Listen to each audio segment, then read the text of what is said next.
કે માનો કે આ પાવડર નહીં મળતે આ મરી જતે. શું થતે? મરી જતે. એવું તમે કેવી રીતના કહી? કેમ કે એની હાલત જ બહુ ખરાબ થઈ ગયેલી હતી.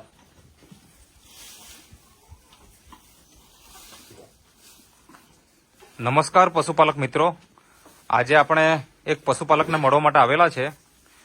તો એમને આ ગાયને કંઈક સમસ્યા હતી, શું હતી એ એમના પરિચય સાથે આપણે જાણીશું. તો સૌપ્રથમ તમારો પરિચય આપો. શું નામ છે તમારું? મારું નામ કમલેશ કુમાર કલ્યાણભાઈ ગામિત. અને ગામ કયું તમારું? દાદરિયા. દાદરિયા. દાદરિયા એટલે તાલુકો કયો?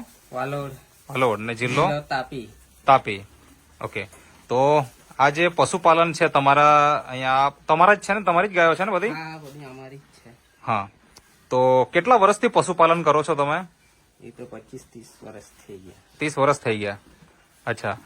તો મને એ જણાવો કે આજે પશુપાલનમાં ઘણા બધા પશુપાલકોને અલગ અલગ ટાઈપની તકલીફ આવતી હોય, ગાયોને અલગ અલગ બીમારીઓ આવતી હોય, તો એટલે પશુપાલક ઘણા બધા પરેશાન છે આજે.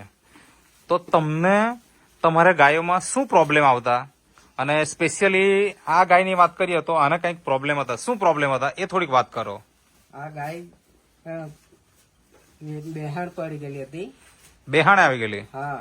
એટલે ઊભી નહીં થવાય? ઊભી નહીં થતી હતી. હા. અચ્છા. હવે આ ગાય એકચ્યુઅલી તમારા ઘરની જ ગાય છે કે વેચાતી લાવેલા? હા, અમે વેચાતી લઈ આવેલા. કેટલામાં લાવેલા? એ 15,000. અચ્છા. તો હવે આ ગાયને જોઈને એવું લાગતું નથી કે 15,000? આના તો કમસે કમ 25-30,000 રૂપિયા વગર કોઈ નહીં આપે. તો તમને કેમ સસ્તામાં આપી દીધી? આ થોડી બે કમજોર હતી એટલા માટે. કમજોર હતી? હા. અચ્છા. એટલે લાવ્યા ત્યારે જ. આ કયું વેતર? આ ત્રીજું. ત્રીજું વેતર. અત્યારે ત્રીજું. કયા ગામથી લાવેલા? એ આ કરણખેડ. કરણખેડ થી. અચ્છા. 15,000 માં? હા. કમજોર છે એટલે 15,000 માં તમને આપી દીધી. બરાબર. પછી લાવ્યા પછી શું થયું? કેટલાક સમય પછી વિયાણ થયું? ને બેહાણે ક્યારે આવી? એવું લાવ્યા ને બીજે દિવસે જ બેહાણ પડી ગયેલી હતી. અચ્છા. હા, એટલે તમે લાવ્યા અહીંયા તમારે ત્યાં કરણખેડ થી અને લાવ્યા એટલે બીમાર થઈ ગઈ? હા, બીમાર જ. બેહાણ જ આવી ગઈ? હા, ઊભી નહીં થતી હતી. પછી ઊભી કરવા માટે શું કરવું પડતું? ઊભી થવા માટે ડોક્ટર પહેલા તો બોલાવ્યા, અચ્છા. પણ તેનાથી કઈ રિઝલ્ટ નહીં આવ્યું. એટલે શું કર્યું પછી? ટ્રીટમેન્ટ શું કરી? ડોક્ટરે ટ્રીટમેન્ટ શું કરી? ડોક્ટરે બધું બાટલા નાતે કરી ગયા. હા. પછી બી ઊભી નહીં થઈ? તો બી તમે ઊભી કરવા માટે તમે કઈ કરતા કે નહીં કરતા કઈ? અમે ઊભી કરવા માટે પછી આ એક પાવડર હતો. અચ્છા. આ નેટસપ કંપનીનો પાવડર છે, પેટવેટ. અચ્છા. જયારે ડોક્ટરે ટ્રીટમેન્ટ કરી અને રિઝલ્ટ નહીં આવ્યું નહીં આવ્યું. એટલે તમે આનો ઉપયોગ કર્યો. આનો ઉપયોગ કર્યો. તો પહેલી વાત તો તમે અમને જણાવો કે આ માહિતી મળી ક્યાંથી આ વસ્તુની? આ માહિતી એક ભાઈ આવેલા હતા, હા. તેમણે અમને કીધું કે આપણે આ પ્રોડક્ટ છે. અચ્છા. પછી કેવી રીતના ખવડાવ્યું એને? પાવડર હમ જે કોક આવે અંદર હમ તે દાણ સાથે અમે આપતા હતા સવાર સાંજ. હમ તો એ 15 દિવસ સુધી જેવું આપ્યું એટલે ઊભી થઈ ગઈ ગાય. અચ્છા. 15 દિવસ? હા, 15 દિવસ બી નહીં થયા. કેટલા ટાઈમ? સવાર સાંજ 2 ટાઈમ કે 1 ટાઈમ? 2 ટાઈમ. 2 ટાઈમ. 2 ટાઈમ દાણ સાથે? દાણ સાથે. અચ્છા. કેટલી ચમચી ખવડાવતા? એક એક સવારે ને એક સાંજે? એક સવાર સાંજ. એવું 15 દિવસ ખવડાવ્યું હા. એટલે આ જે ગાય બેસાણે આવી ગયેલી હતી એ ઊભી થઈ ગઈ. બરાબર.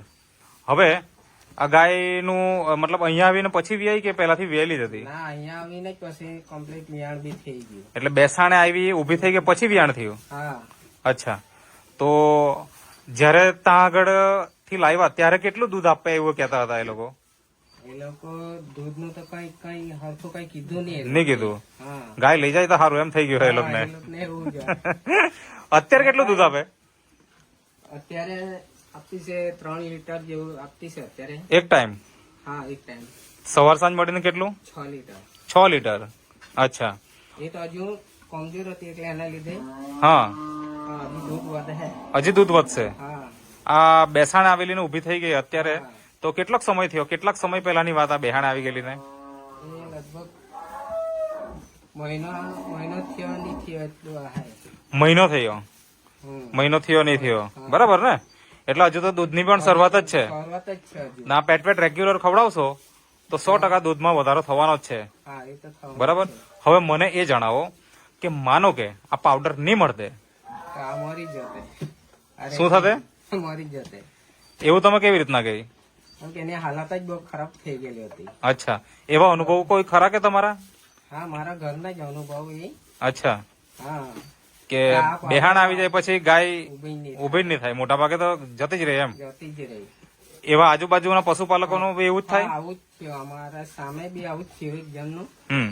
બેહાણ પડી ગયેલી હતી, હમ. મરી ગઈ એ બી. અચ્છા, ટ્રીટમેન્ટ કરાવી એને, હા, ટ્રીટમેન્ટ કરાવી પણ તો બી મેર નહીં પડ્યો. બરાબર છે. હવે આ પાવડર એમ કહેવાય કે તમારી ગાયને નવું જીવન પણ આપ્યું કહેવાય, હા, દૂધનું ઉત્પાદન પણ અત્યારે મળી રહ્યું છે, બરાબર ને? તો તમને ઘણા બધા ફાયદા કરી આપ્યા કહેવાય. જયારે પહેલી વખત આ પાવડર લીધેલો તે દિવસે તમને વિશ્વાસ હતો કે આ રિઝલ્ટ આપે એમ? સાચું જ બોલજો. આ તો હવે જ વાપર્યું એટલે અમને લાગ્યું કે ચાલ આ નહીં વાપરો પેલા? વાપરવા પહેલા તો એવું લાગતું જ હતું હા. કે આ રિઝલ્ટ આવે છે કે નહીં આવે છે મનમાં પ્રશ્ન હતા. પણ પછી એવું ચાલ રિકવરી બરોબર આવવા લાગી ગઈ એટલે લાગ્યું ચાલ હવે નહીં વાંધો આવે. બરાબર. તો ખરેખર બહુ જ જોરદાર રિઝલ્ટ છે. પશુપાલક મિત્રો, તમે આ વિડીયો જોઈ રહ્યા હોય તો આજે જ આ પેટવેટ તમે મંગાવી લો, વાપરો અને આવું રિઝલ્ટ મેળવો. કારણ કે આવા એક પશુપાલક નહીં, અનેક પશુપાલકના અમે વિડીયો લીધા છે અને એમના તરફથી અમને પોઝિટિવ ફીડબેક મળ્યા છે. તો બીજા પશુપાલકને તમારે શું કહેવું છે આ પાવડર વિશે? આ જ પાવડર વાપરવાનો, વિશ્વાસ રાખીને વાપરવાનું ચાલુ કરો, હા, બરાબર ને? બધાય જ વાપરવાનો. આ બરાબર. તો અત્યારે હવે તમે તમારે ત્યાં બીજી આ ગાય એવો છે એને ખવડાવવાનું ચાલુ કર્યું કે નથી કર્યું? એમને ચાલુ કરેલું જ છે અત્યારે. અચ્છા, હા, ઓકે, આને રિઝલ્ટ જોઈને પાછું બીજાને ચાલુ કરી રહેલું છે. બરાબર, ઓકે. તો આ પશુપાલક છે જેમનો આપણે ઇન્ટરવ્યુ લીધો છે. તો તમે જે ઇન્ટરવ્યુ આપ્યો તે બદલ તમારો ખૂબ ખૂબ આભાર.